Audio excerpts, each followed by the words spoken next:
Gandhinagar કોસ્ટગાર્ડનું helicopter Tapi જિલ્લાની મદદે વાલોડ વાલ્મીકી નદીના બેટ ઉપર ભેંસો ચરાવવા ગયેલા બે ગોવાળોને કોસ્ટગાર્ડના હેલિકોપ્ટર દ્વારા સહી સલામત રેસ્ક્યુ કરાયું.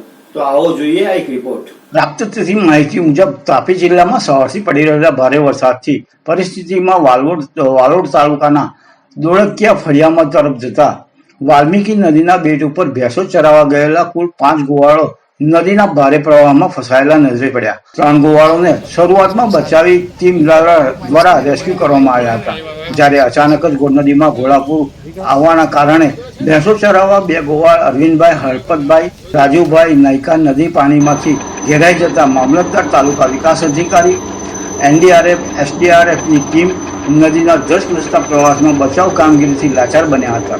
આ સમયે જિલ્લા ડિઝાસ્ટર કંટ્રોલ રૂમ દ્વારા જાણ થતાં તાત્કાલિક ધોરણે જિલ્લા કલેક્ટર શ્રી વિપિન ગર્ગના માર્ગદર્શન હેઠળ સ્ટેટ ડિઝાસ્ટર કંટ્રોલ રૂમ ગાંધીનગરને જાણ કરીને સમગ્ર પરિસ્થિતિથી વાકેફ કર્યા. કોસ્ટગાર્ડનું હેલિકોપ્ટર તાત્કાલિક બચાવ કામગીરી માટે વાલોડ તાલુકાના દોળકિયા ફળિયામાં આવી પહોંચ્યું હતું, જ્યાં નદીના પ્રવાહમાં નદીની પાણી વચ્ચે ફસાયેલા 2 ગોવાળોને સહી સલામત રેસ્ક્યુ કરવામાં આવ્યા હતા.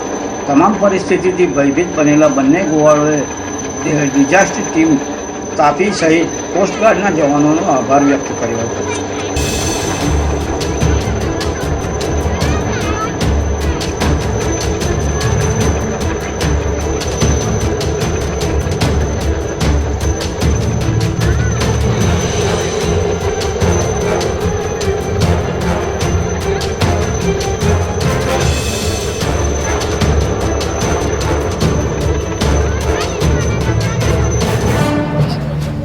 सारे ग्रुप माइनस करने लगे बस बस ठीक है.